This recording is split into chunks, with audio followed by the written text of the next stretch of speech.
welcome to your new summer job at the new and improved FREDDY'S Pizza. I'm here to talk you through some of the things you can expect to see during your first week here and to help you get started down this new and exciting career path. Now, I want you to forget anything you may have heard about the old location, some people still have a somewhat negative impression of the company. That old restaurant was kind of left to rot for quite a while, but I want to reassure you, Fazbear Entertainment is committed to family fun and above all, safety. They've spent a small fortune on these new animatronics. Facial recognition, advanced mobility, they even let them walk around during the day. Isn't that neat? But most importantly, they're all tied into some kind of criminal database so they can detect a predator a mile away. Heck, we should be paying them to guard you. Now that being said, no new system is without its kinks. You're only the second guard to work at that location. The first guy finished his week but complained about conditions. We switched him over to the day shift. So, hey, lucky you, right? Mainly he expressed concern that certain characters seemed to move around at night and even attempted to get into his office. Now, from what we know, that should be impossible. That restaurant should be the safest place on Earth. So while our engineers don't really have an explanation for this, the working theory is that the robots were never given a proper night mode. So when it gets quiet, they think they're in the wrong room. So then they go try to find where the people are, and in this case, that's your office. So our temporary solution is this. There's a music box over by the prize counter, and it's rigged to be wound up remotely. So just every once in a while, switch over to the prize counter video feed and wind it up for a few seconds. It doesn't seem to affect all of the animatronics, but it does affect one of them. And as for the rest of them, we have an even easier solution. You see, there may be a minor glitch in the system, something about the robot seeing you as an endoskeleton without its costume on and wanting to stuff you into a suit. So hey, we've given you an empty Freddy Fazbear head. Problem solved. You can put it on any time and leave it on for as long as you want. Eventually anything that wandered in will wander back out. Something else worth mentioning is kind of the quirky modern design of the building. You may have noticed there are no doors for you to close. But hey, you have a light, and even though your flashlight can run out of power, the building cannot. So don't worry about the place going dark. Well, I think that's it. You should be golden. Check the lights, put on the Freddy head if you need to. Keep the music box wound up. Piece of cake. Have a good night, and I'll talk to you tomorrow.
your first night wouldn't be a problem. You're a natural.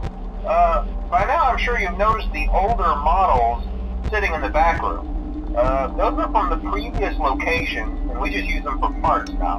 The idea at first was to repair them. They even started retrofitting them with some of the newer technology, but they were just so ugly, you know, and the smell.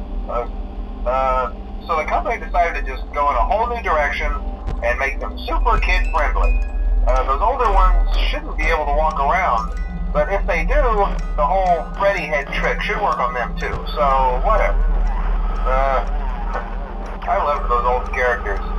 Did you ever see Foxy the Pirate? Oh wait, Foxy. Oh yeah, Foxy. Hey listen, that one was always a bit twitchy. I'm not sure if the Freddy head trick will work on Foxy. If for some reason he activates during the night, and you see him standing at the far end of the hall, just flash your light at him from time to time. Those older models would always get disoriented with bright light. It would cause a system restart or something. Come to think of it, you might want to try that on any room where something undesirable might be. It might hold him in place for a few seconds. That glitch might carry it over to the newer models too. One more thing, don't forget the music box. I'll be honest, I never liked that puppet thing. It's always thinking, and it can go anywhere. I don't think the Freddy mask will fool it, so just don't forget the music box. Anyway, I'm sure it won't be a problem. Have a good night, and I'll talk to you tomorrow. Hi.